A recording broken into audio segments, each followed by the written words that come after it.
What would you estimate are the boundaries between self-care and selfishness? Well, that's a good follow-up question for what we've been just discussing. Well, the first thing we have to sort out there is, well, what do you mean by self? And people make memes about me because I'm always asking for word definitions. But, and it annoys people because they think, well, it's just, you know what that means. It's like, is God real? What do you mean by real? Well, you can't ask that. It's like, well, then you can't ask your question either. What do you mean real? Well, everyone understands that. It's like, really, we do we? We understand what's real. We've got that nailed down. What you're really asking is something like, here's what I am insisting that you regard as real, which is usually something like an objective materialism. Does God fit into that category? It's like, well, that's a completely different question than the one you asked. No, perhaps, is the answer to that question, but you didn't formulate the question reasonably, because when you formulate a question like, is God real? God's a mystery in that question, and so is real. And you don't get away with the axiomatic presupposition that you've got real nailed down, and all we have to do now is mop up God. It's not reasonable. It's not acceptable in the least. It's just a trick, and it's not a very sophisticated trick. And so in this situation, selfishness versus self-care, well, I think really the issue there is the definition of self. So whatever the self is very complicated, because it's really what you are at your core. That's the question. That's unbelievably complicated. It's like, what the hell do you know about who you are at your core? I mean, human beings we have no idea what we are in the final analysis. And so Carl Jung wrote books on the self. He believed Christ was a symbol of the self. It's a very complicated idea. It takes a lot of unpacking. You could think about the self as what it is that has demands right now. And when people attempt to define themselves subjectively, which has become something to be insisted upon in our current culture, they usually mean something like, the ultimate self is the whim that possesses me now. And that's a dubious proposition. What the whim that possesses you now is more accurately conceptualized as a fragmentary self. You know, if you have a 2-year-old and the 2-year-old wants something and has a little tantrum in the grocery store because of it, the impulsive demand that possesses that child in that context is a fragmentary part of the child, but it in no means is reflective of the totality of that person. And then you might ask yourself, well, what's the totality? And well, as I said, that's a very complicated problem, but the totality of a person is certainly their iterations across time. It's at least that, right? Because there's a past you, and there's a present you, and there's a future you, and whatever you is in the final analysis is the aggregation of all of that across time. And maybe the aggregation of all of your manifestations in every social context as well. And then I could say, well, if you're taking care of yourself wisely, then you're taking all of that into account simultaneously. And then if that's selfishness, then that could be viewed as a positive good. But if you're subordinating that greater totality to the impulses of a momentary whim, which you've defined as the self, then that's a very bad idea. All that's going to do is cause trouble and make you unpopular. And so I don't believe there's any difference between service to the highest self and service to other people. I think those are the same thing. And we can think about that technically too. So there's a lot of other people and there's only one of you.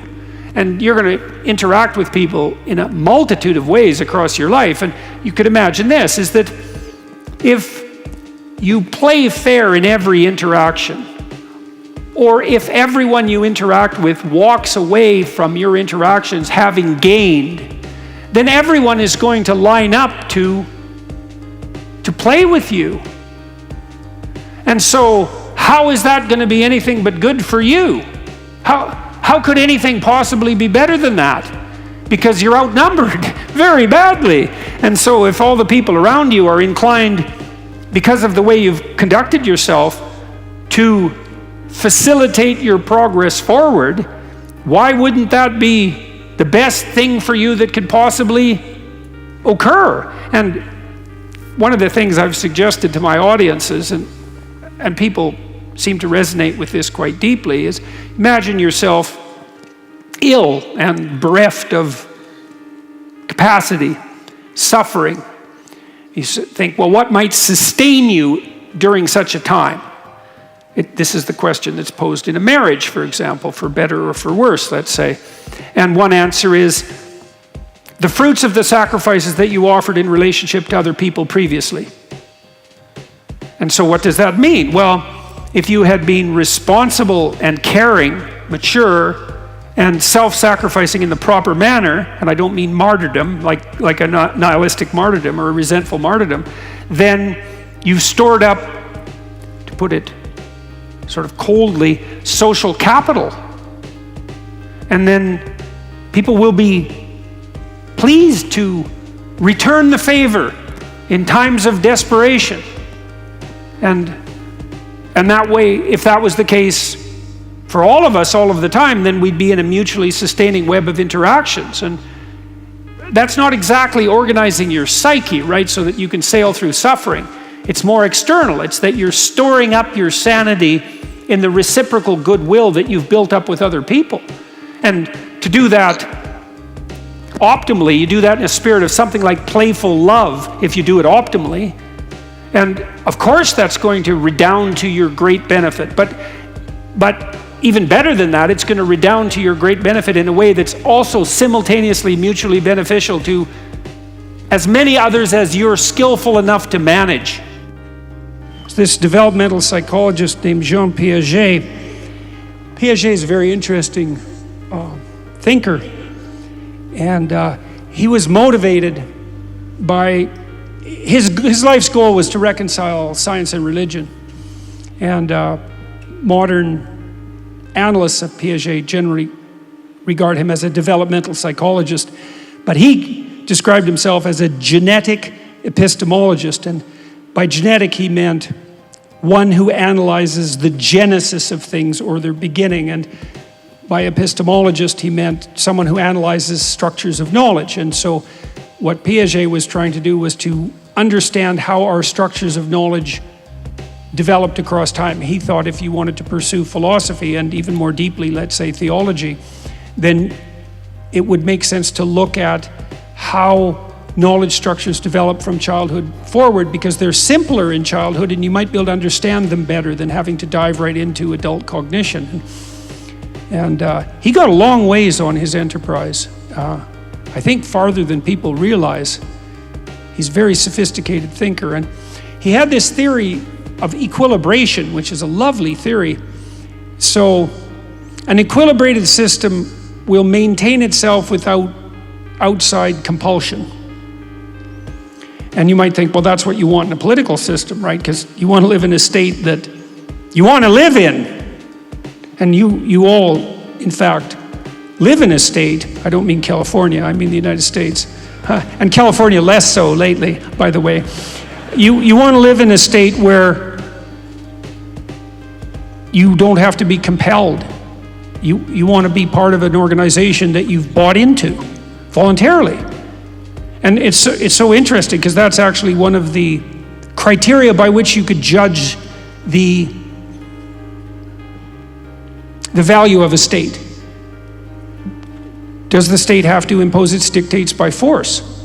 Or does the state offer you a vision that you voluntarily accept and celebrate? And I would say your country has been very, very good at that. I mean, the American dream is not a dream that merely possesses Americans.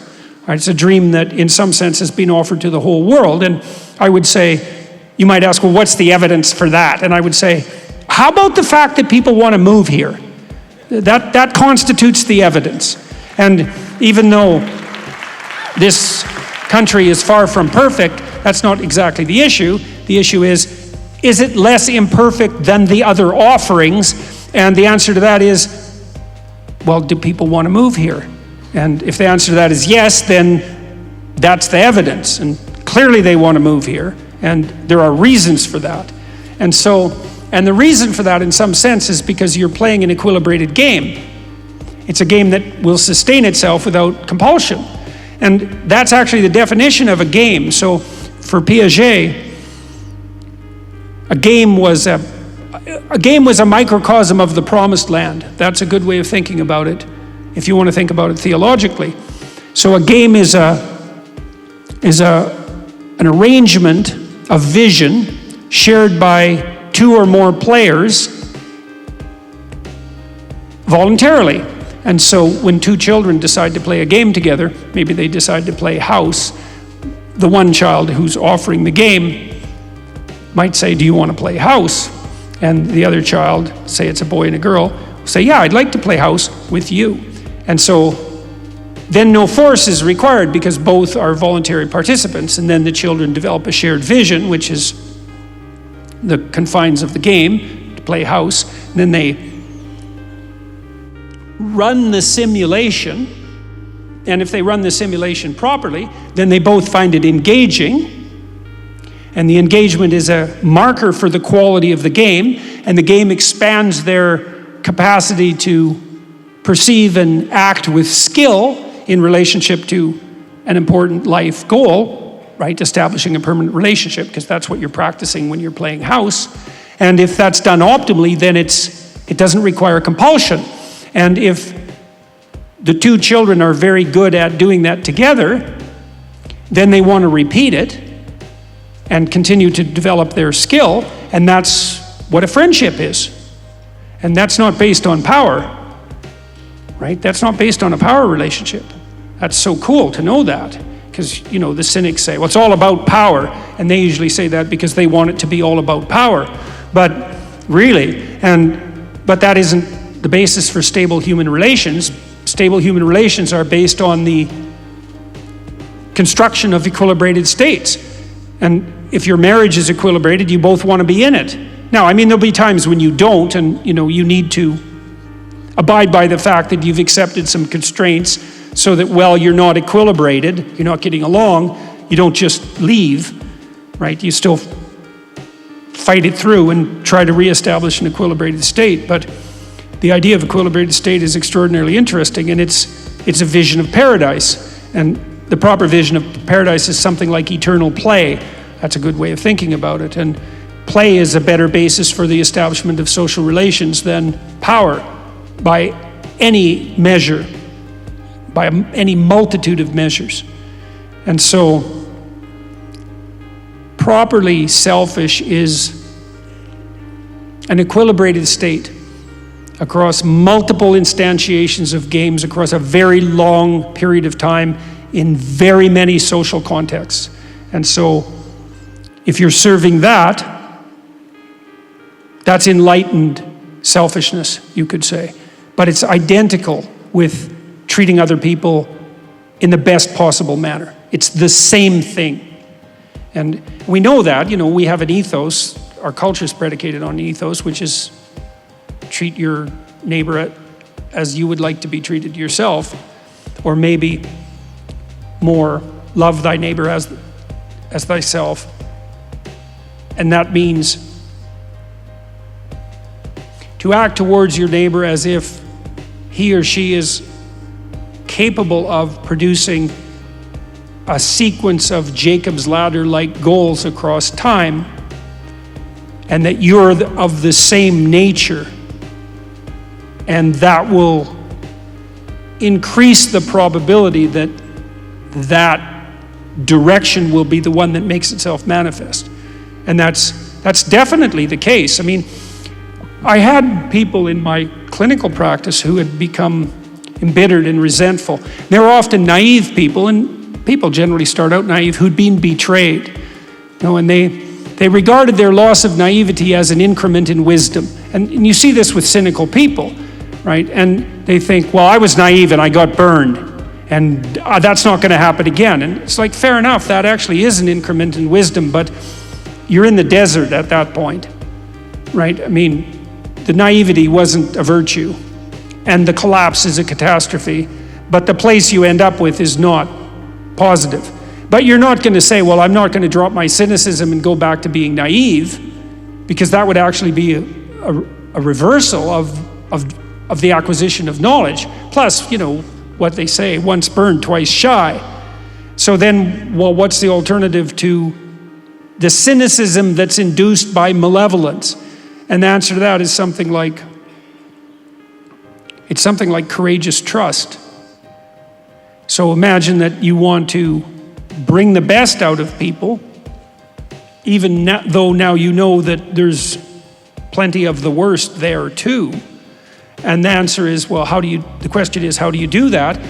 And the answer doesn't seem to be by facing everyone with a pervading spirit of distrust and bitterness. That just doesn't seem to work. And you might think, well, that's justified because I've been burned multiple times. Why wouldn't I do that? And the answer has to be something like, because you have the courage not to. Right? If you're not going to fall back into a foolish naivety and not allow yourself to be twisted into nihilism by bitterness, then your option is something like, well, I know perfectly well that you're full of snakes, but I'm going to extend my hand anyway, based on the faith that if you have the courage to do that, that the being that you will call out of the other person is thereby rendered most likely to be of the upward stumbling type. And